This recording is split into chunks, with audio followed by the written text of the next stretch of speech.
นทัญโยตเววนามังอาโหสิติเอวเมสุตังเอกังสมัยยังภควาภารณสิยังวิหารติอิสิปตเนมิคทาเยตาตระโคภควาปัญจวัคคีเยภิกขุอามันเตสิทเวเมภิกขเวอันตาปาปชิเตนะนะเสวิตาพายโยจายังกาเมสุกามสุขันลิกานุโยโคหิโน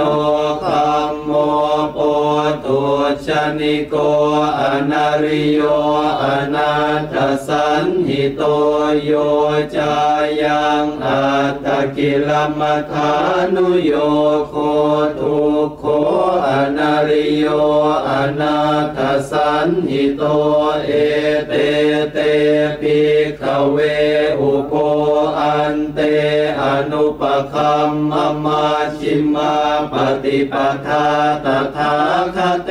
นะอภิสัมพุทธาจักขุกรณียานกรณีอุปสมัยอภิญญายสัมพุทธายนิพพานายสังวัตติกตมาจะสาภิกขเวมาชิมาปฏิปทาตถาคเตนะอภิสัมพุทธาจักขุกรณียานกรณีอุปสมัยอภิญญายสัมพุทธายนิพพานายสังวัตติอายเมวะอริโยอัตถังคิโกมาโคสัยยทิทังสัมมาทิฏฐิสัมมาสังกัปโปสัมมาวาจาสัมมากัมมันโตสัมมาอาชีโวสัมมาวายาโมสัมมาสติสัมมาสมาธิอายังโคสาภิกขเวมาชิมาปฏิปทาตถาคเต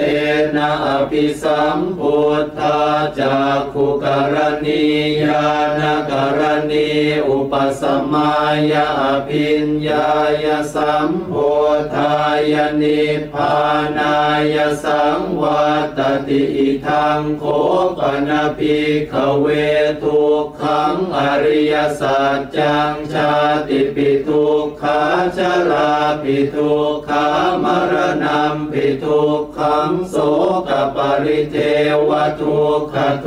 มนัสสุปายาสาปิทุกขาอาปิเยหิสัมปโยโคทุกโขปิเยหิวิปโยโคทุกโขยัมปิชังนลปฏิตัมปิทุกขังสังขิเตนะปัญจุปาทานาขันธาทุกขาอิทังโคปนภิกขเวทุกขสมุทัยโยอริยสัจจังยายังตัณหาโปโนภวิกานันทิราคสหคตาตาตระตาตราภินันทินีสัยยติทังกามตัณหาภวตัณหาวิภวตัณหาอิทังโคปนภิกขเวทุกขนิโรโทอริยสัจจังโยตัสสะเยวตัณหายาเสสวิราคนิโรโทจาโคปฏินิสสะโคโมติอนาลโยอิทังโคปนภิกขเวทุกขนิโรธคามินีปฏิปทาอริยสัจจังอายเมวะอริโยอัตถังคิโกมาโค สัยยทิฏฐังสัมมาทิฏฐิสัมมาสังกัปโปสัมมาวาจาสัมมากัมมันโตสัมมาอาชีโวสัมมาวายาโมสัมมาสติสัมมาสมาธิอิทังทุกขังอริยสัจจันติเมภิกขเวปุเพอนันโนสุเตสุธัมเมสุจักขุงอุทปปาทิญาณังอุทปปาทิปัญญาอุทปปาทิวิชชาอุทปปาทิอาโลโกอุทปปาทิตังโขปนิทังทุกขังอริยสัจจังปริญญายันติเมภิกขเวปุเพอนันโนสุเตสุธัมเมสุจักขุงอุทปปาทิญาณังอุทปปาทิปัญญาอุทปปาทิวิชชาอุทปปาทิอาโลโกอุทปปาทิตังโขปนิทังทุกขังอริยสัจจังปริญญาตันติเมภิกขเวปุเพอนันโนสุเตสุธัมเมสุจักขุงอุทปปาทิญาณังอุทปปาทิปัญญาอุทปปาทิวิชชาอุทปปาทิอาโลโกอุทปปาทิอิทังทุกขสมุทัยโยอริยสัจจันติเมภิกขเวปุเพอนันโนสุเตสุธัมเมสุจักขุงอุทปปาทิญาณังอุทปปาทิปัญญาอุทปปาทิวิชชาอุทปปาทิอาโลโกอุทปปาทิตังโขปนิทังทุกขสมุทัยโยอริยสัจจังปหาตาพันติเมภิกขเวปุเพอนันโนสุเตสุธัมเมสุจักขุงอุทปปาทิญาณังอุทปปาทิปัญญาอุทปปาทิวิชชาอุทปปาทิอาโลโกอุทปปาทิตังโขปนิทังทุกขสมุทัยโยอริยสัจจังปหินันติเมภิกขเวปุเพอนันโนสุเตสุธัมเมสุจักขุงอุทปปาทิญาณังอุทปปาทิปัญญาอุทปปาทิวิชชาอุทปปาทิอาโลโกอุทปปาทิอิทังทุกขนิโรโธอริยสัจจันติเมภิกขเวปุเพอนันโนสุเตสุธัมเมสุจักขุงอุทปปาทิญาณังอุทปปาทิปัญญาอุทปปาทิวิชชาอุทปปาทิอาโลโกอุทปปาทิตังโขปนิทังทุกขนิโรโธอริยสัจจังสัจฉิกาตาพันติเมภิกขเวปุเพอนันโนสุเตสุธัมเมสุจักขุงอุทปปาทิญาณังอุทปปาทิปัญญาอุทปปาทิวิชชาอุทปปาทิอาโลโกอุทปปาทิตังโขปนิทังทุกขนิโรโธอริยสัจจังสัจฉิกตันติเมภิกขเวปุเพอนันโนสุเตสุธัมเมสุจักขุงอุทปปาทิญาณังอุทปปาทิปัญญาอุทปปาทิวิชชาอุทปปาทิอาโลโกอุทปปาทิอิทังทุกขนิโรธคามินีปฏิปทาอริยสัจจันติเมภิกขเวปุเพอนันโนสุเตสุธัมเมสุจักขุงอุทปปาทิญาณังอุทปปาทิปัญญาอุทปปาทิวิชชาอุทปปาทิอาโลโกอุทปปาทิตังโขปนิทังทุกขนิโรธคามินีปฏิปทาอริยสัจจังภาเวตาพันติเม ภิกขเวปุเพอนันโนสุเตสุธัมเมสุจักขุงอุทปปาทิญาณังอุทปปาทิปัญญาอุทปปาทิวิชชาอุทปปาทิอาโลโกอุทปปาทิตังโคปนิทังทุกขนิโรธคามินีปฏิปทาอริยสัจจังภาวิตันติเมภิกขเวปุเพอนันโนสุเตสุธัมเมสุจักขุงอุทปปาทิญาณังอุทปปาทิปัญญาอุทปปาทิวิชชาอุทปปาทิอาโลโกอุทปปาทิยาวกีวันจะเมภิกขเวอิเมสุจตุสุอริยสัจเจสุเอวันติปริวัตตังทวาทสาการังยถาภูตังญาณทัสสนังนสุวิสุทธังอโหสิเนวตาวาหังภิกขเวสเทวเกโลเกสมาระเกสพรหมเกสสมณพรหมนิยาปชายสเทวมนุสายอนุตตรังสัมมาสัมโพธิงอภิสัมพุทโธปัจจัญญาสิงยโตจะโคเมภิกขเวอิเมสุจตุสุอริยสัจเจสุเอวันติปริวัตตังทวาทสาการังยถาภูตังญาณทัสสนังสุวิสุทธังอโหสิอัฏฐาหังภิกขเวสเทวเกโลเกสมาละเกสพรหมเกสสมณพรหมนิยาปชายสเทวมนุสายอนุตตรังสัมมาสัมโพธิงอภิสัมพุทโธปัจจัญญาสิงญาณัญจะปนเมทัสสนังอุทปปาทิอกุปปาเมวิมุตติอายมันติมาชาตินาติธานิปุณาภโวติอิธรรมโวจะภควาอาตมนาปัญจวัคคียาภิกขุภควโต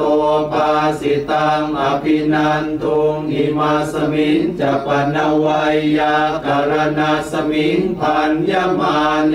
อายาสมโตโกนทัญญาสวิรชังวิตมลังธรรมจากขุงอุทปปาทิยังกินจิสมุทัยธรรมังสัพพันตังนิโรธธรรมันติปวัตติเตจะภควตาธรรมจากเกภูมิมาเทวาสัทธมโนสาเวสุงเอ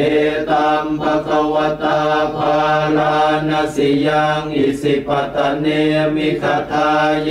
อนุตตรังธรรมจากกังปวัตติตังอาปฏิวัติยังสมเนนวาพรหมเนนวาเทเวนวามาเรนวาพรหมุนาวาเกณจิวาโลกัสมินติภูมานังเอวา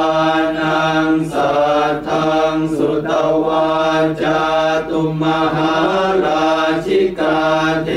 วาสัทธมโนสาเวสุงจาตุมหาราชิกานังเทวานังสัทธังสุตวาตาวติงสาเทวาสัทธมโนสาเวสุงตาวติงสานังเทวานังสัทธังสุตวายามาเทวาสัทธมโนสาเวสุงยามานังเทวานังสัทธังสุตวาตุสิตาเทวาสัทธมโนสาเวสุงตุสิตานังเทวานังสัทธังสุตวานิม มานรติเทวาสัตตมโนสาเวสุงนิมมานรตินังเทวานังสัตตังสุตวาปรนิมมิตวสวัตติเทวาสัตตมโนสาเวสุงปรนิมมิตวสวัตตินังเทวานังสัตตังสุตวาพรหมกายิกาเทวาสัตตมโนสาเวสุงเอตัมภควตาภาราณสิยังอิสิปตเนมิคทาเยอนุตตรังธรรมจักกังปวัตติตังอาปฏิวัติยังสมเนนวาพรหมเนนวาเทเวนวามาเรนวาพรหมุนาวาเกณจิวาโลกัสมินติอิติหเตนะคะเนนะเตนะโมโหเตนะยาวะพรหมโลกาสัตโตอาภูคาจิอายัญจะทัสสะหัสสีโลกธาตุสังกัมปิสัมปะกัมปิสัมปะเวทิอาปมาโนจะโอลาโลโอภาโสโลเกปาตุระโหสิอติกัมเมวะเทวานังเทวานุภาวังอัตโคภควาอุทานังอุทานเนสิอัญญาสิวัตโพโกนทันโยอัญญาสิวัตโพโกนทันโยติติทังอายสมโตโกนทันยาสอัญญาโกนทันโยตเววนามังอาโห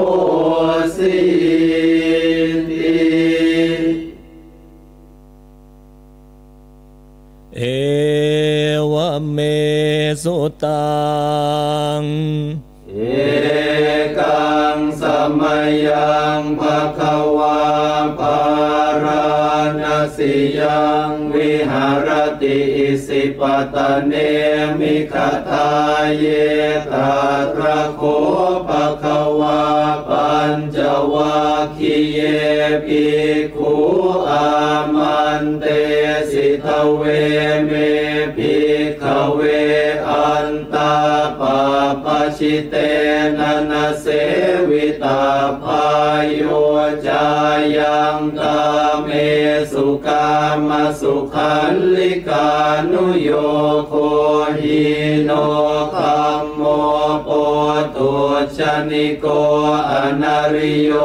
อนาถสันหิโตโยจายังอัตตกิลมัฏฐานุโยโคทุกโขอนาริโยอนาถสันหิโตเอเตเตภิกขเวอุโปอันเตอนุปคัมมมาชิมาปฏิปทาตถาคเต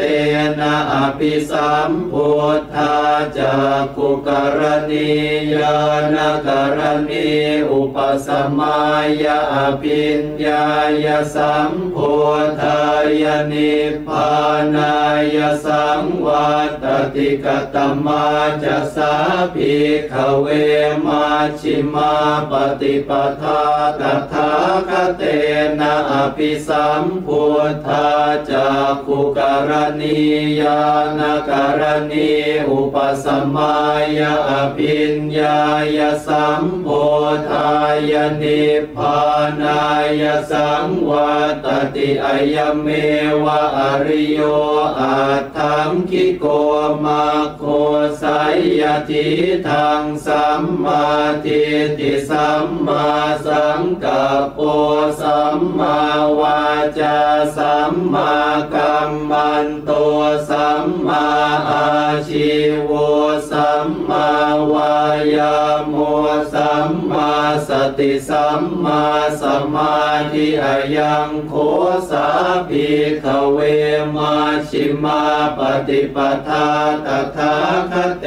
นะอภิสัมพุทธาจักขุกรณีญาณกรณีอุปสมายะอภิญญายะสัมโพธายะนิพพานายะสังวัตติอิทังโคปนะภิกขเวทุกขังอริยสัจจังชาติปิทุกขาชราปิทุกขามรณะปิทุกขังโสกปริเทวทุกขโทมนัสสุปายาสาปิทุกขาอาปิเยหิสัมปโยโคทุกโขปิเยหิวิปโยโคทุกโขยัมปิชังนลปฏิตัมปิทุกขังสังขิตเตนะปัญจุปาทานาขันธาทุกขาอิทังโคปนะภิกขเวทุกขสมุทัยโยอริยสัจจังยายังตัณหาโปโนภวิกานันทิราคะสหคตาตาตระตาตราภินันทินีสัยยทิทังกามตัณหาภวตัณหาวิภวตัณหาอิทังโคปนะภิกขเวทุกขนิโรโธอริยสัจจังโยตัสสะเยวตัณหายาเสสวิราคนิโรโธจาโคปฏินิสสะโคโมติอนาลโยอิทังโคปนะภิกขเวทุกขนิโรธคามินีปฏิปทาอริยสัจจังอายเมวะอริโยอัตถังคิโกมาโคไสยทิทังสัมมาทิฏฐิสัมมาสังกัปโปสัมมาวาจาสัมมากัมมันโตสัมมาอาชีโวสัมมาวายาโมสัมมาสติสัมมาสมาธิอิทังทุกขังอริยสัจจันติเมภิกขเวปุเพอนันโนสุเตสุธัมเมสุจักขุงอุทปปาทิญาณังอุทปปาทิปัญญาอุทปปาทิวิชชาอุทปปาทิอาโลโกอุทปปาทิตังโคปนิทังทุกขังอริยสัจจังปริญญายันติเมภิกขเวปุเพอนันโนสุเตสุธัมเมสุจักขุงอุทปปาทิญาณังอุทปปาทิปัญญาอุทปปาทิวิชชาอุทปปาทิอาโลโกอุทปปาทิตังโคปนิทังทุกขังอริยสัจจังปริญญาตันติเมภิกขเวปุเพอนันโนสุเตสุธัมเมสุจักขุงอุทปปาทิญาณังอุทปปาทิปัญญาอุทปปาทิวิชชาอุทปปาทิอาโลโกอุทปปาทิอิทังทุกขสมุทัยโยอริยสัจจันติเมภิกขเวปุเพอนันโนสุเตสุธัมเมสุจักขุงอุทปปาทิญาณังอุทปปาทิปัญญาอุทปปาทิวิชชาอุทปปาทิอาโลโกอุทปปาทิตังโคปนิทังทุกขสมุทัยโยอริยสัจจังปหาตาพันติเมภิกข เวปุเพอนันโนสุเตสุธรรมเมสุจักขุงอุทธัปปาทิญาณังอุทธัปปาทิปัญญาอุทธัปปาทิวิชชาอุทธัปปาทิอาโลโกอุทธัปปาทิตังโฆปนิทังทุกขสมุทัยโยอริยสัจจังปะหินันติเมภิกขเวปุเพอนันโนสุเตสุธรรมเมสุจักขุงอุทธัปปาทิญาณังอุทธัปปาทิปัญญาอุทธัปปาทิวิชชาอุทธัปปาทิอาโลโกอุทธัปปาทิอิทังทุกขนิโรโธอริยสัจจันติเมภิกขเวปุเพอนันโนสุเตสุธรรมเมสุจักขุงอุทธัปปาทิญาณังอุทธัปปาทิปัญญาอุทธัปปาทิวิชชาอุทธัปปาทิอาโลโกอุทธัปปาทิตังโฆปนิทังทุกขนิโรโธอริยสัจจังสัจฉิกาตาพันติเมภิกขเวปุเพอนันโนสุเตสุธรรมเมสุจักขุงอุทธัปปาทิญาณังอุทธัปปาทิปัญญาอุทธัปปาทิวิชชาอุทธัปปาทิอาโลโกอุทธัปปาทิตังโฆปนิทังทุกขนิโรโธอริยสัจจังสัจฉิกตันติเมภิกขเวปุเพอนันโนสุเตสุธรรมเมสุจักขุงอุทธัปปาทิญาณังอุทธัปปาทิปัญญาอุทธัปปาทิวิชชาอุทธัปปาทิอาโลโกอุทธัปปาทิอิทังทุกขนิโรธคามินีปฏิปทาอริยสัจจันติเมภิกขเวปุเพอนันโนสุเตสุธรรมเมสุจักขุงอุทธัปปาทิญาณังอุทธัปปาทิปัญญาอุทธัปปาทิวิชชาอุทธัปปาทิอาโลโกอุทธัปปาทิตังโฆปนิทังทุกขนิโรธคามินีปฏิปทาอริยสัจจังภาเวตาพันติเมภิกขเวปุเพอนันโนสุเตสุธรรมเมสุจักขุงอุทธัปปาทิญาณังอุทธัปปาทิปัญญาอุทธัปปาทิวิชชาอุทธัปปาทิอาโลโกอุทธัปปาทิตังโฆปนิทังทุกขนิโรธคามินีปฏิปทาอริยสัจจังภาวิตันติเม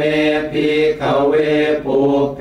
อนันโนสุเตสุธรรมเมสุจักขุงอุทธัปปาทิญาณังอุทธัปปาทิปัญญาอุทธัปปาทิวิชชาอุทธัปปาทิอาโลโกอุทธัปปาทิยาวกีวันจะเมภิกขเวอิเมสุจตุสุอริยสัจเจสุเอวันติปริวัตตังทวาทสาการังยถาภูตังญาณทัสสนังนสุวิสุทธังอโหสิเนวตาวาหังภิกขเวสเทวเกโลเกสมาระเกสพรหมเกสสมณพรหมนิยาปชายสเทวมนุสายอนุตตรังสัมมาสัมโพธิงอภิสัมพุทโธปัจจัญญาสิงยโตจะโคเมภิกขเวอิเมสุจตุสุอริยสัจเจสุเอวันติปริวัตตังทวาทสาการังยถาภูตังญาณทัสสนังสุวิสุทธังอโหสิอัฏฐาหังภิกขเวสเทวเกโลเกสมาละเกสพรหมเกสสมณพราหมณิยาปชายสเทวมนุสายอนุตตรังสัมมาสัมโพธิงอภิสัมพุทโธปัจ จัญญาสิงญาณัญจะปนเมทัสสนังอุทธปาทิอากุปปาเมวิมุตติอายมันติมาชาตินาติธานิปุณาภโวติอิธรรมโวจะภควาอัตตมนาปัญจวัคคียาภิกขุภควโตภาสิตังอภินันทุงอิมาสมิงจะปนวัยยากรณาสมิงพันยมาเนอายาสมโตโกนทัญญาสวิรชังวิตมลังธรรมจากขุงอุทธปาทิยังกินจิสมุทัยธรรมังสัพพันตังนิโรธธรรมันติภวัตติเตจะภควตาธรรมจากเกภูมิมาเทวาสัทธมโนสาเวสุงเอตัมภควตาภาลานาสิยังอิสิปตเนมิคทาเยอนุตตรังธรรมจากกังปวัตติตังอาปฏิวัติยังสมเนนวาพรหมเนนวาเทเวนวามาเรนวาพรหมุนาวาเกณจิวาโลกัสมินติภูมานังเอวานังสัทธังสุตวาจาตุมหาราชิกาเทวาสัทธมโนสาเวสุงจาตุมหาราชิกานังเทวานังสัทธังสุตวาตาวติงสาเทวาสัทธมโนสาเวสุงตาวติงสานังเทวานังสัทธังสุตวายามาเทวาสัทธมโนสาเวสุงยามานังเทวานังสัทธังสุตวาตุสิตาเทวาสัทธมโนสาเวสุงตุสิตานังเทวานังสัทธังสุตวานิมมานรติเทวาสัทธมโนสาเวสุงนิมมานรตินังเทวานังสัทธังสุตวาปรนิมมิตวสวัตติเทวาสัทธมโนสาเวสุงปรนิมมิตวสวัตตินังเทวานังสัทธังสุตวาพรหมกายิกาเทวาสัทธมโนสาเวสุงเอตัมภควตาภาราณสิยังอิสิปตเนมิคทาเยอนุตตรังธรรมจากกังปวัตติตังอาปฏิวัติยังสมเนนวาพรหมเนนวาเทเวนวามาเรนวาพรหมุนาวาเกณจิวาโลกัสมินติอิติหเตนะคะเนนะเตนะโมโหเตนะยาวะพรหมโลกาสัตโตอาภูคาจิอายัญจะทัสสะหัสสีโลกธาตุสังกัมปิสัมปะกัมปิสัมปะเวทิอาปมาโนจะโอลาโลโอภาโสโลเกปาตุละโหสิอติกัมเมวะเทวานังเทวานุภาวังอัตโคภควาอุทานังอุทาเนสิอัญญาสิวัตโพโกนทันโยอัญญาสิวัตโพโกนทันโยติติทังอายสมโตโกนทันยาสอัญญาโกนทันโยตเววนามังอาโหสิ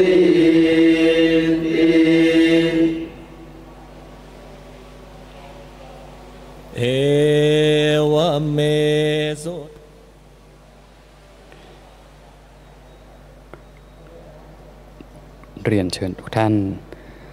ตั้งใจกราบพระมหาธรรมกายเจดีย์โดยพร้อมเพรียงกันนะครับกราบกราบกราบเรียนเชิญทุกท่านตั้งใจกราบท่านประธานสงฆ์และคณะสงฆ์โดยพร้อมเพรียงกันนะครับกราบกราบกราบกราบอาราธนาคณะสงฆ์และเรียนเชิญสาธุชนทุกท่านสวดธรรมจักรกัปปวัตนสูตรโดยพร้อมเพรียงกันนะครับเอวเมสุตังเอกังสมัยยังภควาปารณสิยังวิหารติอิสิปตเนมิคทาเยตาระโคภควาปัญจวัคคีเยภิกขุอามันเตสิทเวเมภิกขเวอันตาปาปชิเตนะนะเสวิตาภายโยจายังกาเมสุกามสุขันลิกานุโยโคหิโนคัมโมโปตุชนิโกอนาริโยอนาถสันหิโตโยจายังอัตตกิลมัฏฐานุโยโคทุกโขอนาริโยอนาถสันหิโตเอเตเตภิกขเวอุโภอันเตอนุปคัมมมาชิมมาปฏิปทาตถาคเตนะอภิสัมพุทธาจักขุกรณียานกรณีอุปสมัยยะอภิญญายสัมพุทธายนิพพานายสังวัตติกตมาจะสาภิกขเวมาชิมาปฏิปทาตถาคเตนะอภิสัมพุทธาจักขุกรณียานกรณีอุปสมัยยะอภิญญายสัมพุทธายนิพพานายสังวัตติอะยเมวะอริโยอัตถังคิโกมาโคสัยยทิทังสัมมาทิฏฐิสัมมาสังกัปโปสัมมาวาจาสัมมากัมมันโตสัมมาอาชีโวสัมมาวายาโมสัมมาสติสัมมาสมาธิอายังโคสาภิกขเวมาชิมาปฏิปทาตถาคเตนะอภิสัมพุทธาจักขุกรณียานกรณีอุปสมัยยะอภิญญายสัมพุทธายนิพพานายสังวัตติอิทังโคปนะภิกขเวทุกขังอริยสัจจังชาติปิทุกขาชราปิทุกขามรณะปิทุกขังโสกปริเทวทุกขโทมนัสสุปายาสาปิทุกขาอาปิเยหิสัมปโยโคทุกโขปิเยหิวิปโยโคทุกโข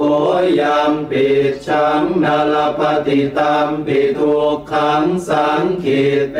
นะปัญจุปาทานาขันธาทุกขาอิทังโค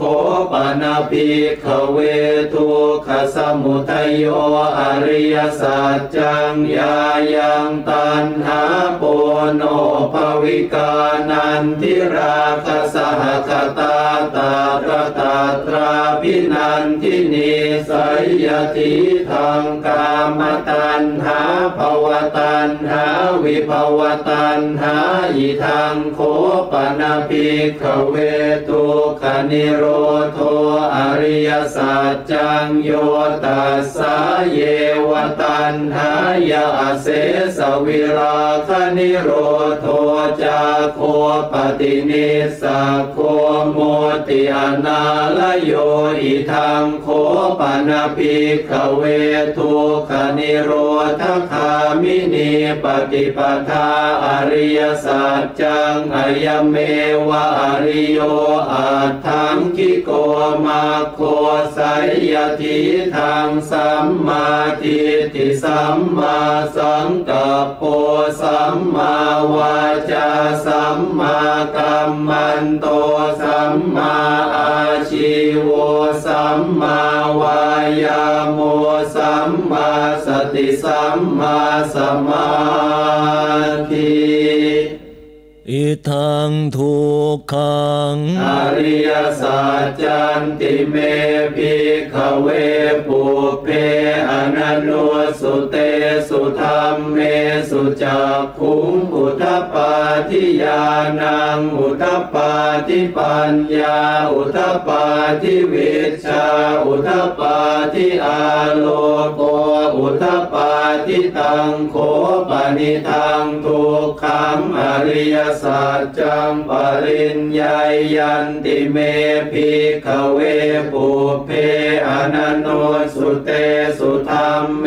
สุจักขุงอุทธปาทิญาณังอุทธปาทิปัญญาอุทธปาทิวิชชาอุทธปาทิอาโลโกอุทธปาทิตังโขปนิทังทุกขังอริยสัจจังปริญญาตันติเมภิกขเวปุเพ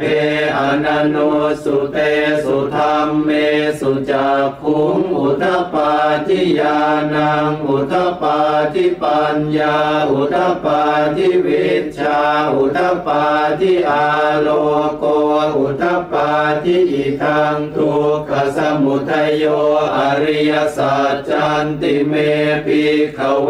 ปุเพอนันโนสุเตสุธัมเมสุจักขุงอุทธปาทิญาณังอุทธปาทิปัญญาอุทธปาทิวิชชาอุทธปาทิอาโลโกอุทธปาทิตังโขปนิทังทุกขสมุทัยโยอริยสัจจังปหาตาพันติเมภิกขเวปุเพอนันโนสุเตสุธัมเมสุจักขุงอุทธปาทิญาณังอุทธปาทิปัญญาอุทธปาทิวิชชาอุทธปาทิอาโลโกอุทธปาทิตังโขปนิทังทุกขสมุทัยโยอริยสัจจังปหินันติเมภิกขเวปุเพอนันโนสุเตสุธัมเมสุจักขุงอุทธปาทิญาณังอุทธปาทิปัญญาอุทธปาทิวิชชาอุทธปาทิอาโลโกอุทธปาทิอิทังทุกขนิโรโธอริยสัจจันติเมภิกขเวปุเพอนันโนสุเตสุธัมเมสุจักขุงอุทธปาทิญาณังอุทธปาทิปัญญาอุทธปาทิวิชชาอุทธปาทิอาโลโกอุทธปาทิตังโขปนิทังทุกขนิโรโธอริยสัจจังสัจฉิกาตาพันติเมภิกขเวปุเพอนันโนสุเตสุธัมเมสุจักขุงอุทธปาทิญาณังอุทธปาทิปัญญาอุทธปาทิวิชชาอุทธปาทิอ อาโลโกอุทธัปปาทิตังโคปนิทังทุกขนิโรโธอริยสัจจังสัจฉิกตันติเมภิกขเวปุเพอนันโนสุเตสุธรรมเมสุจักขุงอุทธัปปาทิญาณังอุทธัปปาทิปัญญาอุทธัปปาทิวิชชาอุทธัปปาทิอาโลโกอุทธัปปาทิอิทังทุกขนิโรธคามินีปฏิปทาอริยสัจจันติเมภิกขเวปุเพอนันโนสุเตสุธรรมเมสุจักขุงอุทธัปปาทิญาณังอุทธัปปาทิปัญญาอุทธัปปาทิวิชชาอุทธัปปาทิอาโลโกอุทธัปปาทิตังโคปนิทังทุกขนิโรธคามินีปฏิปทาอริยสัจจังภาเวตาพันติเมภิกขเวปุเพอนันโนสุเตสุธรรมเมสุจักขุงอุทธัปปาทิญาณังอุทธัปปาทิปัญญาอุทธัปปาทิวิชชาอุทธัปปาทิอาโลโก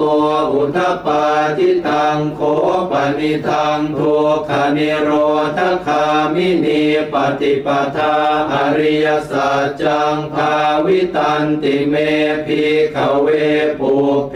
อนันโนสุเตสุธรรมเมสุจักขุงอุทธัปปาทิญาณังอุทธัปปาทิปัญญาอุทธัปปาทิวิชชาอุทธัปปาทิอาโลโกอุทธัปปาทิยาวกีวันจะเมภิกขเวอิเมสุจตุสุอริยสัจเจสุเอวันติปริวัตตังทวาทสาการังยถาภูตังญาณทัสสนังนสุวิสุทธังอโหสิเนวตาวาหังภิกขเวสเทวเกโลเกสมาระเกสพรหมเกสสมณพรหมนิยาปชายสเทวมนุสายอนุตตรังสัมมาสัมโพธิงอภิสัมพุทโธปัจจัญญาสิงยโตจะโคเมภิกขเวอิเมสุจตุสุอริยสัจเจสุเอวันติปริวัตตังทวาทสาการังยถาภูตังญาณทัสสนังสุวิสุทธังอโหสิอัฏฐาหังภิกขเวสเทวเกโลเกสมาระเกสพรหมเกสสมณพราหมณิยาปชายสเทวมนุสายอนุตตรังสัมมาสัมโพธิงอภิสัมพุทโธปัจจัญญาสิงญาณัญจปนเมทัสสนังอุทธัปปาทิอกุปปาเมวิมุตติอายมันติมาชาตินาติธานิปุณาภโวติอิธรรมโวจะภควาอัตตมนาปัญจวัคคียาภิกขุภควโตภาสิตังอภินันทุงอิมาสมิงจะปนวัยยากรณาสมิงพันยมาเน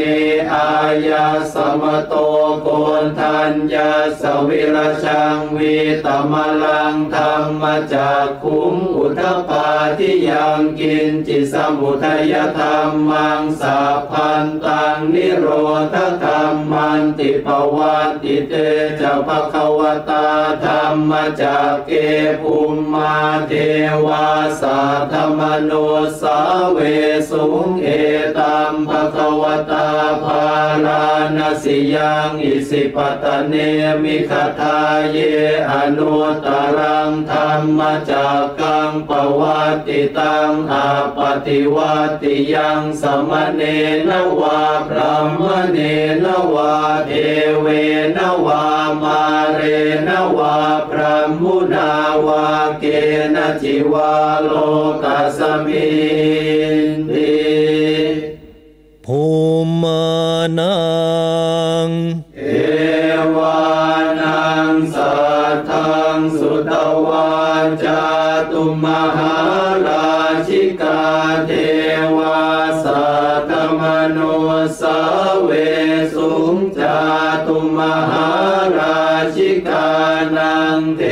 วานังสัตตังสุตวาตาวติงสาเทวาสัตตมโนสาเวสุงตาวติงสานังเทวานังสัตตังสุตวายามาเทวาสัตตมโนสาเวสุงยามานังเทวานังสัตตังสุตวาตุสิตาเทวาสัตตมโนสาเวสุงตุสิตานังเทวานังสัตตังสุตวานิมมานรติเทวาสัตตมโนสาเวสุงนิมมานรตินังเทวานังสัตตังสุตวาปรนิมมิตวสวัตติเทวาสัตตมโนสาเวสุงปรนิมมิตวสวัตตินังเทวานังสัตตังสุตวาพรหมกายิกาเทวาสัตตมโนสาเวสุงเอตัมภควตาภาราณสียังอิสิปตเนมิคทาเย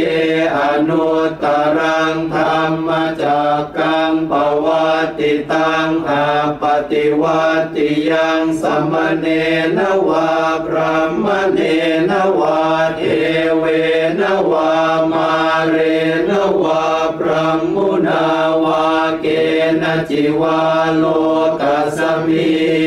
นติอิติหเตนะคะเนนะเตนะโมโหเตนะยาวะพรหมโลกาสัตโตอาภูคาจิอายัญจะทัสสะสหัสสีโลกธาตุสังกัมปิสัมปะกัมปิสัมปะเวทิอาปมาโนจะโอลาโลโอภาโสโลเกปาตุระโหสิอติกัมเมวะเทวานังเทวานุภาวังอัตโคภควาอุทานังอุทาเนสิอัญญาสิวัตโพโกนทันโยอัญญาสิวัตโพโกนทันโยติติทังอายสมโตโกนทันยาสอัญญาโกนทันโยตเววนามังอาโหสิติ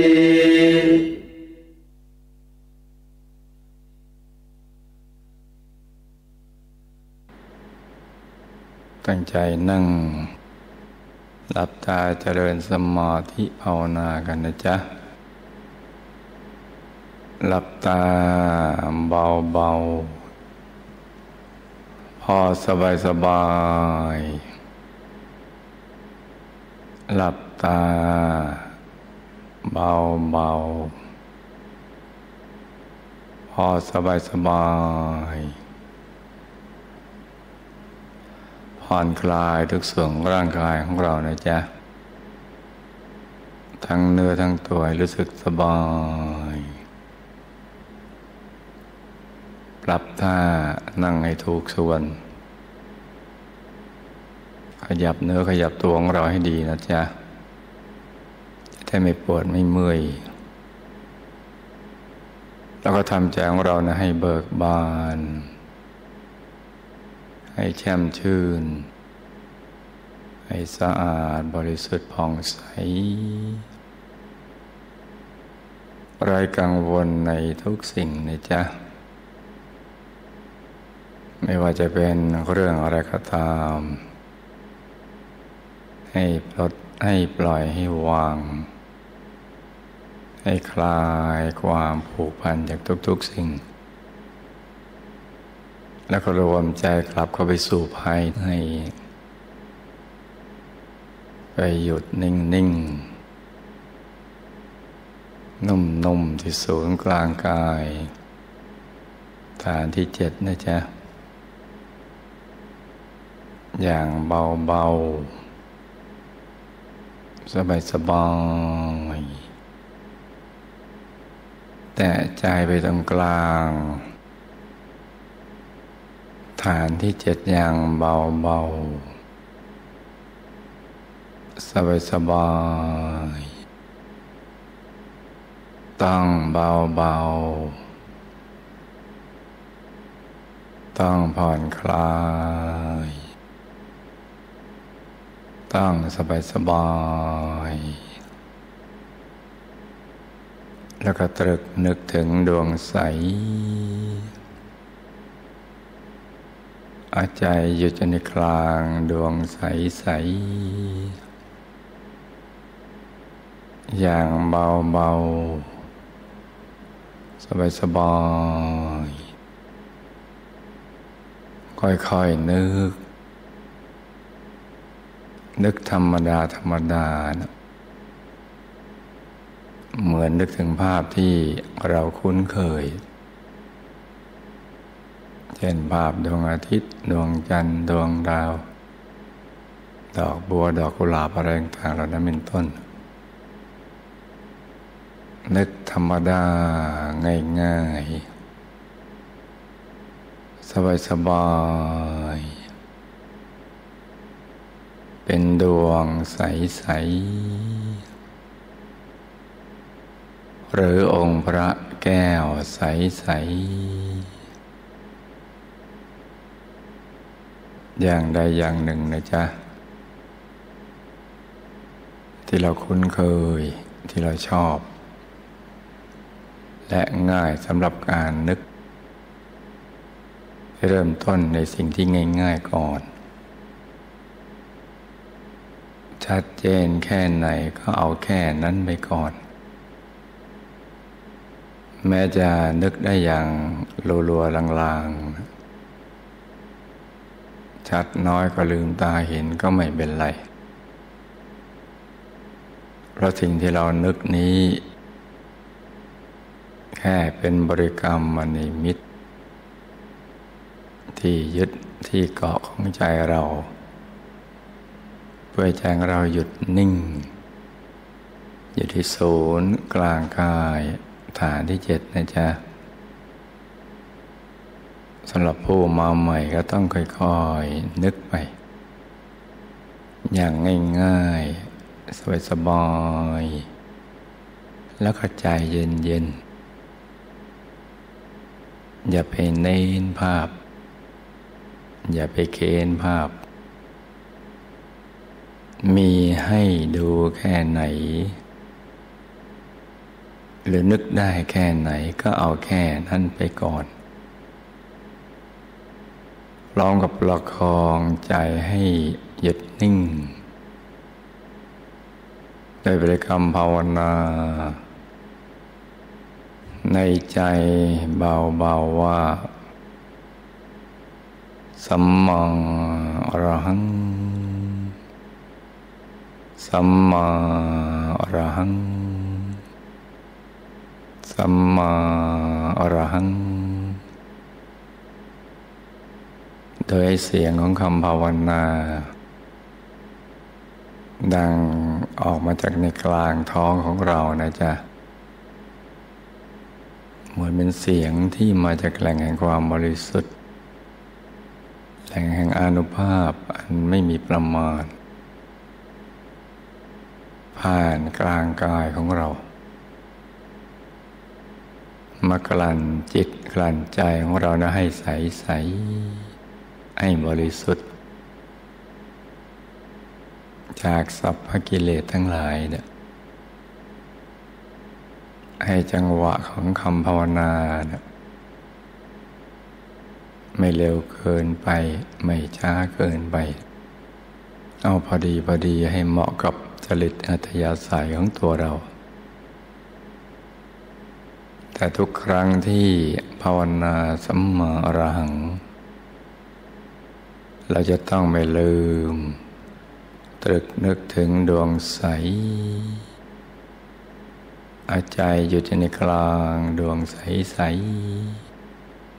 ๆอย่างง่ายๆสบา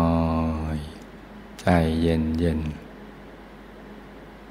หรือตรึกนึกถึงพระแก้วใสๆในอิริยาบถสมาธิปางสมาธินะให้ท่านนั่งหันหน้าออกไปทางเดียวกับตัวของเราขนาดไหนก็ได้เนี่ยที่เราชอบนะจ๊ะที่เราคุ้นเคยเนี่ยถนัดดวงแก้วก็เอาดวงแก้วถนัดองค์พระก็เอาองค์พระแต่ก็ต้องภาวนาสัมมาอรหังไปเรื่อยๆจนกว่าใจจะหยุดนิ่งแล้วมันทิ้งคำภาวนาไปเองหรือจนกว่าใจเราอยากหยุดนิ่งเฉยๆไม่อยากจะภาวนาสัมมาอรหังอีกต่อไปอยากนึกถึงแต่ดวงใสๆหรือองค์พระใสๆหรือหยุดใจนิ่งเฉยๆแต่เคยความรู้สึกก็อยากจะอยู่อย่างนี้ไม่อยากจะภาวนาต่อไปเราก็ไม่ต้องภาวนาสัมมาอรหังอีกแต่ว่าเมื่อใดใจฟุ้งไปคิดเรื่องอื่นเราจึงย้อนกลับมาภาวนาสัมมาอรหังใหม่นะจ๊ะ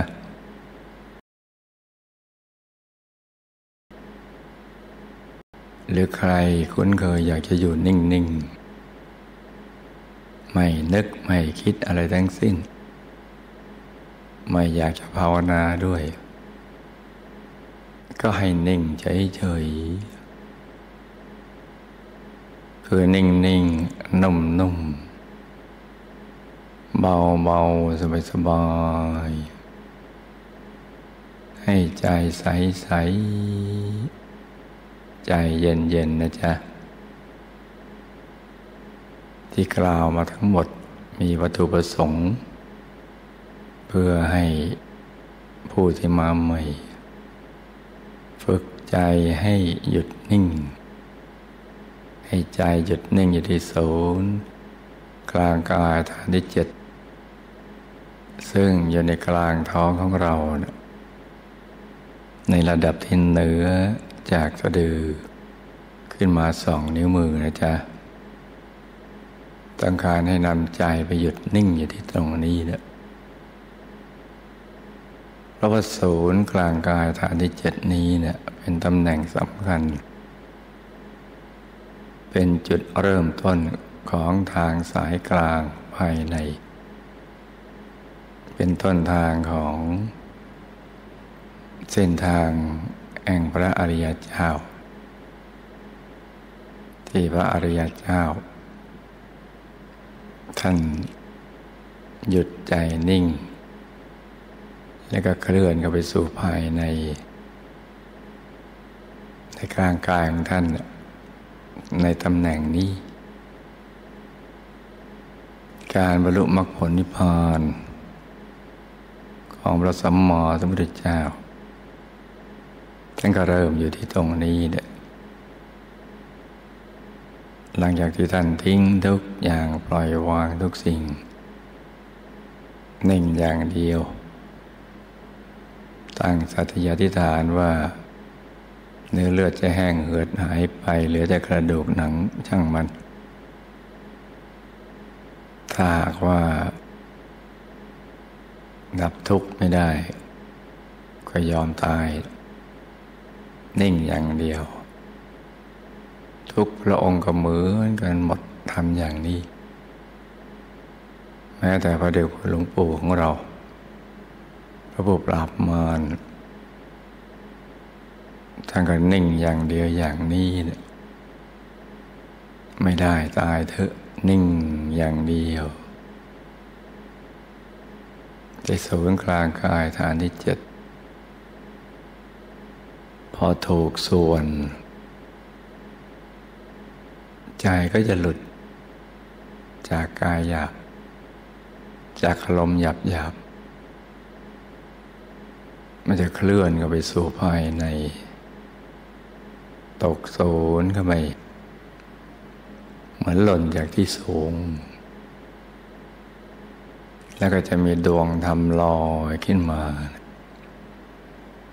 ดวงธรรมที่มีอยู่แล้วแต่ถูกบดบังด้วยนิวรณ์ทั้ง5มีกามฉันทะพยาบาทเป็นต้น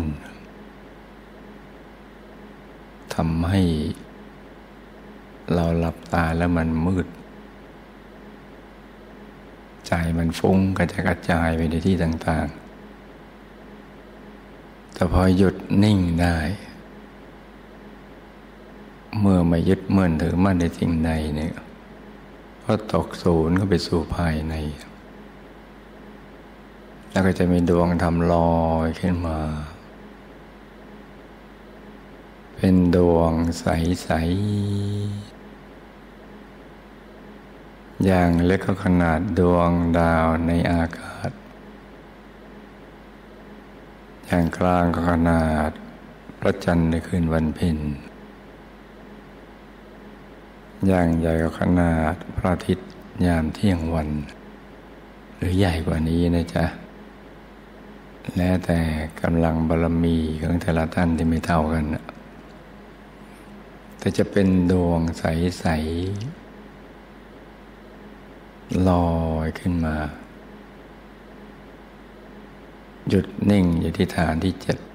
7เป็นดวงใสมาพร้อมกับความสุขที่ไม่มีประมาณ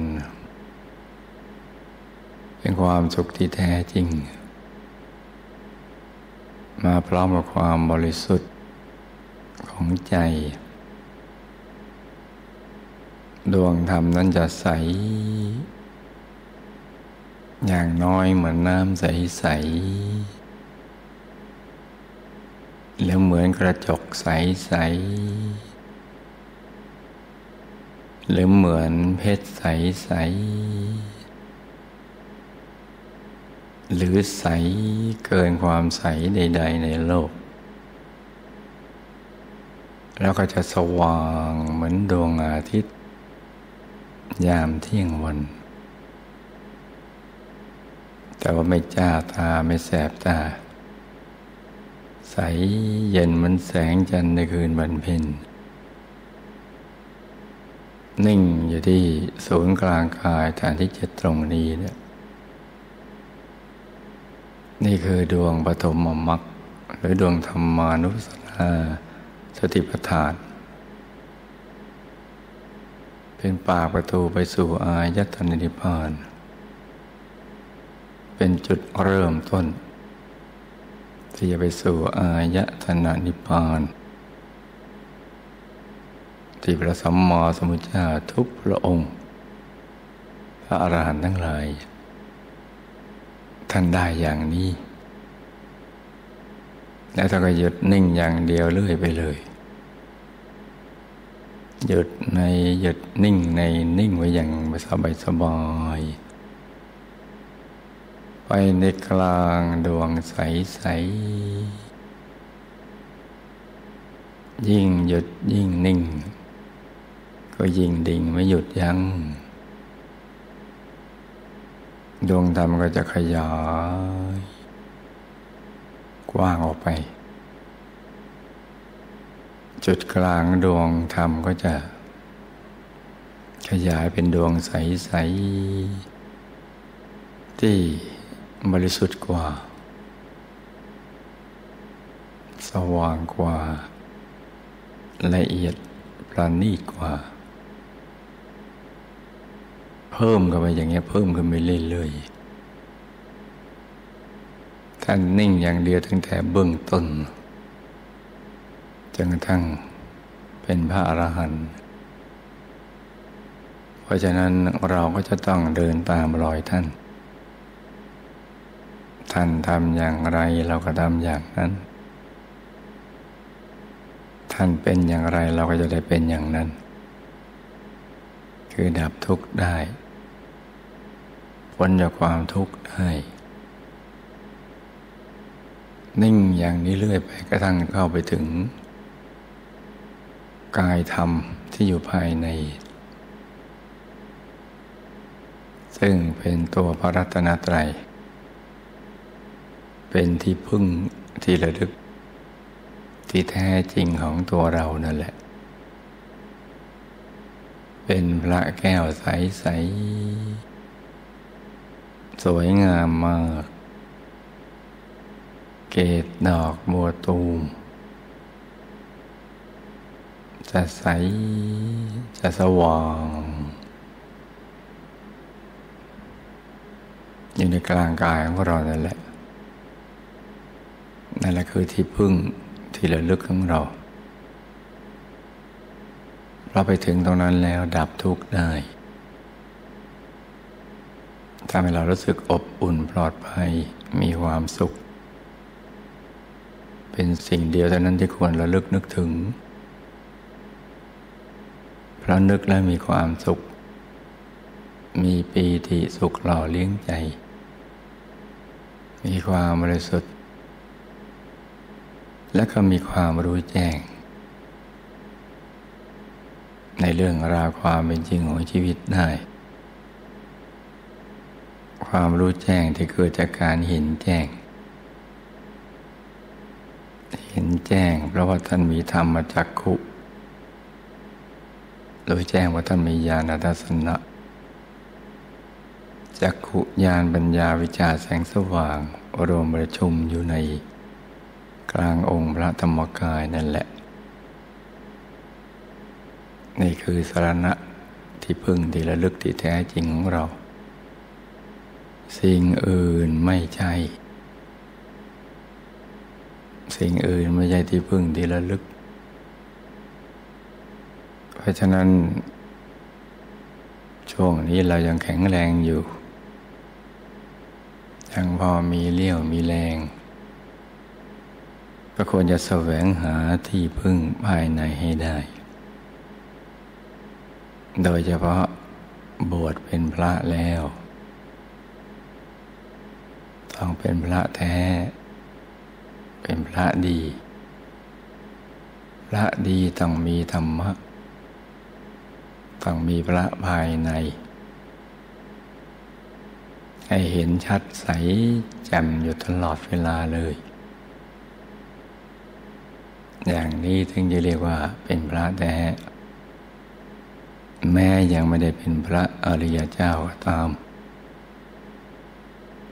ก็ยังจัดจนในขั้นโคตรภูบุคคลคือเหนือกับความเป็นบุตุชนชาวโลกทั่วๆไปแต่ยังไม่ได้เป็นพระอริยเจ้า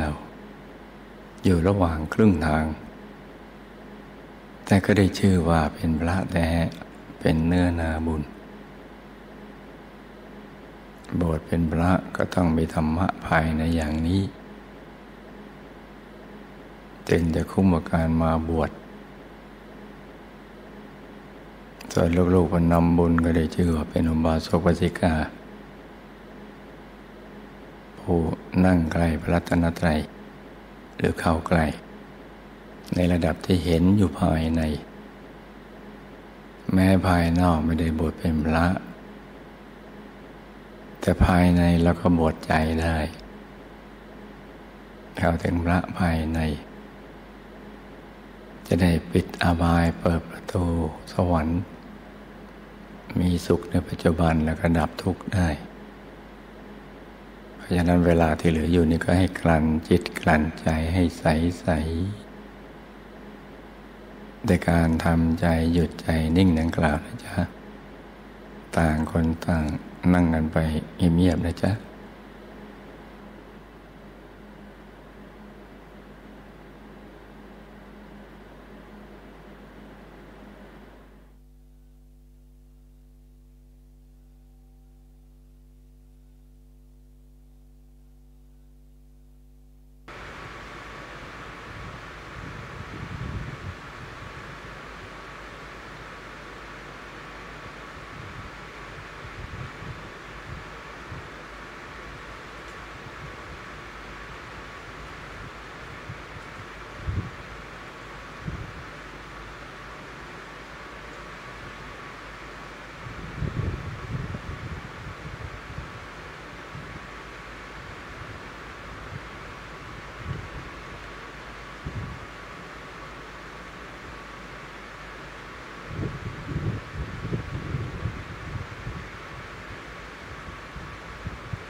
สัพเพพุทธาปรปัตตาปัจเจกานังจะยังพลังอรหันตานันจะเตเชนรขังพันธามิสัพพโสเตอัทรัตถาสุขิตาวิรุณหาพุทธศาสเนอโรคาสุขิตาโหทสหสพเพหิยาติภิ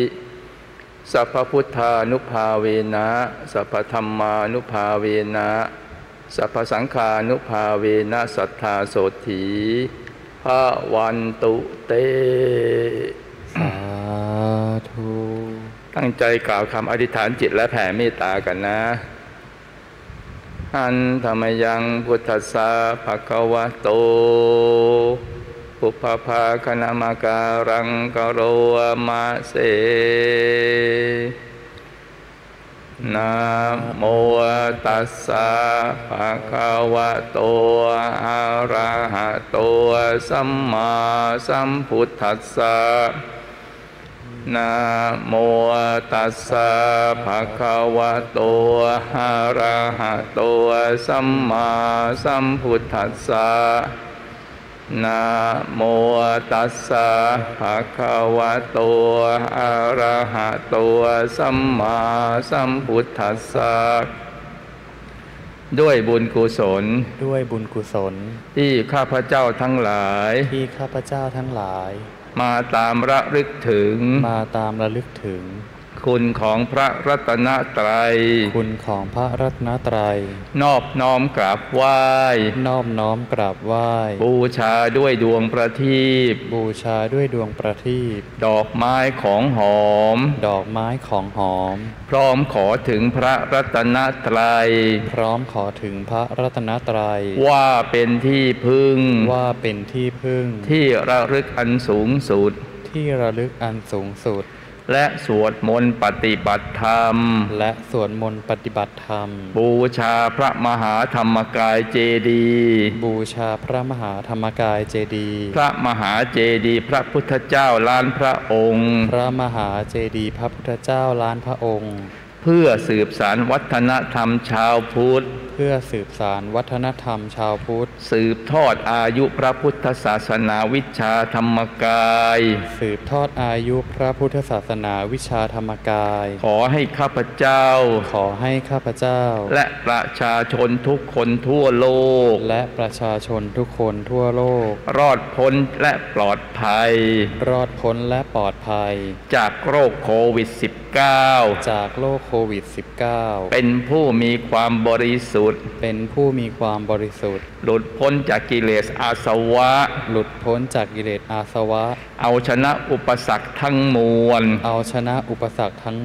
ให้เข้าถึงฐานะอันประเสริฐที่เลิศทั้งมนุษย์สมบัติทิพยสมบัติและนิพพานสมบัติให้ได้สมบัติอัศจรรย์ทันใช้สร้างบารมีในปัจจุบันในชาตินี้เมื่อยังต้องเวียนว่ายตายเกิดถือกำเนิดมาเป็นมนุษย์ให้ได้เพศบริสุทธิ์บังเกิดในตระกูลสัมมาทิฏฐิในครอบครัวธรรมกายให้เข้าถึงพระธรรมกายตั้งแต่ยังเยาว์วัยสามารถระลึกชาติได้ให้ได้สร้างความดีตราบชีวีหมดสิ้นอายุไขให้มีดวงปัญญาสว่างไสวเป็นบัณฑิตนักปราชญ์ฉลาดในศาสตร์ทั้งปวงให้รู้แจ้งเห็นแจ้งแทงตลอดทั้งทางโลกและทางธรรมบาปกรรมอย่าได้มาก้ำกลายให้สามารถขจัดมารร้ายตั้งวิบัติบาปศักดิ์สิทธิ์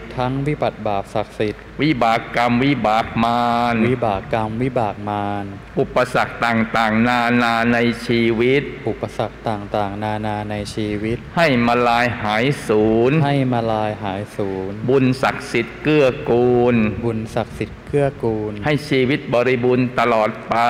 ให้ชีวิตบริบูรณ์ตลอดไป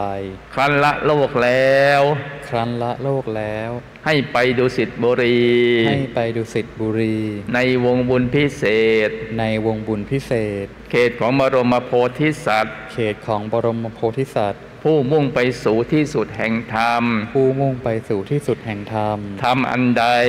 ธรรมอันใดที่พระสัมมาสัมพุทธเจ้าที่พระสัมมาสัมพุทธเจ้าและพระเดชพระคุณหลวงปู่และพระเดชพระคุณหลวงปู่พระมงคลเทพมุนีพระมงคลเทพมุนีสดจันทสโรสดจันทสโรพระผู้ปราบมารพระผู้ปราบมารและคุณยายอาจารย์และคุณยายอาจารย์มหารัตนอุบาสิกาจันทร์ขนนกยูงมหารัตนอุบาสิกาจันทร์ขนนกยูงท่านได้บรรลุท่านได้บรรลุขอจงบรรลุธรรมนั้นขอจงบรรลุธรรมนั้นให้ความปรารถนาทั้งมวลให้ความปรารถนาทั้งมวลของข้าพเจ้าทั้งหลายของข้าพเจ้าทั้งหลายจงเป็นผลสำเร็จจงเป็นผลสำเร็จจงเป็นผลสำเร็จจงเป็นผลสำเร็จจงเป็นผลสำเร็จจงเป็นผลสำเร็จด้วยอานุภาพแห่งพระธรรมกายด้วยอานุภาพแห่งพระธรรมกายของพระสัมมาสัมพุทธเจ้าของพระสัมมาสัมพุทธเจ้าทุกพระองค์ทุกพระองค์จงทุกประการเทินจงทุกประการเทินนิพพานปัจจโยโหตุนิพพานปัจจโยโหตุสัพเพสัตตาสัพเพสัตตาสัตว์ทั้งหลายสัตว์ทั้งหลายที่เป็นเพื่อนทุกข์ที่เป็นเพื่อนทุกข์เกิดแก่เจ็บตายเกิดแก่เจ็บตายด้วยกันหมดทั้งสิ้นด้วยกันหมดทั้งสิ้นอเวราจงเป็นสุขเป็นสุขเถิดจงเป็นสุขเป็นสุขเถิดอย่าได้มีเวรแก่กันและกันเลย อย่าได้มีเวรแก่กันและกันเลยอัพพยาปัชชาอัพพยาปัชชาจงเป็นสุขเป็นสุขเถิดจงเป็นสุขเป็นสุขเถิดอย่าได้เบียดเบียนซึ่งกันและกันเลยอย่าได้เบียดเบียนซึ่งกันและกันเลยอนีฆาจงเป็นสุขเป็นสุขเถิดจงเป็นสุขเป็นสุขเถิดอย่าได้มีความทุกข์กายทุกข์ใจเลยอย่าได้มีความทุกข์กายทุกข์ใจเลยสุขีอัตตานังปริหารันตุสุขีอัตตานังปริหารันตุจงมีความสุขกายสุขใจจงมีความสุขกายสุขใจรักษาตนให้พ้นจากทุกภัยทั้งสิ้นเถิดให้พ้นจากทุกภัยทั้งสิ้นเถิดท่านทั้งหลายที่ท่านได้ทุกข์ขอจงพ้นทุกข์ท่านทั้งหลายที่ท่านได้สุขขอให้สุขยิ่งขึ้นไปขอให้สุขยิ่งขึ้นไปสัพเพสัตตาสัตว์ทั้งหลายที่เกิดเป็นอันทัชชะที่เกิดเป็นชลาภุชะที่เกิดเป็นสังเสทะชะที่เกิดเป็นโอปปาติกะจงมาอนุโมทนาบุญให้ท่วนทั่วทุกตัวเทินตั้งใจบูชาพระกันนะอะระหังสัมมาสัมพุทโธภควาอะระหังสัมมาสัมพุทโธภควาพุทธังภควันตังอภิวาเทมิพุทธังภควันตังอภิวาเทมิพุทโธเมนาโถพระพุทธเจ้าเป็นที่พึ่งของเราสวากขาโตภควตาธัมโมสวากขาโตภควตาธัมโมธัมมังนามัสสามิธัมโมเมนาโถพระธรรมเป็นที่พึ่งของเราสุปฏิปันโนภควโตสาวกสังโฆสุปฏิปันโนภควโตสาวกสังโฆสังฆังนะมามิสังโฆเมนาโถพระสงฆ์เป็นที่พึ่งของเราขอเรียนเชิญทุกท่าน ตั้งใจกราบพระมหาธรรมกายเจดีย์โดยพร้อมเพรียงกันนะครับ กราบกราบกราบเรียนเชิญทุกท่านตั้งใจกราบท่านประธานสงฆ์และคณะสงฆ์โดยพร้อมเพรียงกันนะครับ กราบกราบกราบก็ขอให้ญาติโยมทุกท่านที่อยู่หน้าซูมทั้งในและก็ต่างประเทศให้มีแต่ความสุขมีแต่ความเจริญให้เป็นผู้ที่มีบุญมากๆรักการสะสมบุญมากๆและก็ปลื้มในบุญที่ทำดีแล้วมากๆคิดสิ่งใดปรารถนาสิ่งใดในทางที่ชอบประกอบด้วยกุศลให้สำเร็จโดยง่ายทุกประการทุกท่านเทินสาธุสำหรับการถ่ายทอดสดออนไลน์ในพิธีสวดมนต์นั่งสมาธิอธิษฐานจิตแผ่เมตตาน้อมบูชาพระมหาธรรมกายเจดีย์ในวันนี้ได้เสร็จสิ้นลงแล้วนะครับคณะกรรมการจัดงานขอกราบอนุโมทนา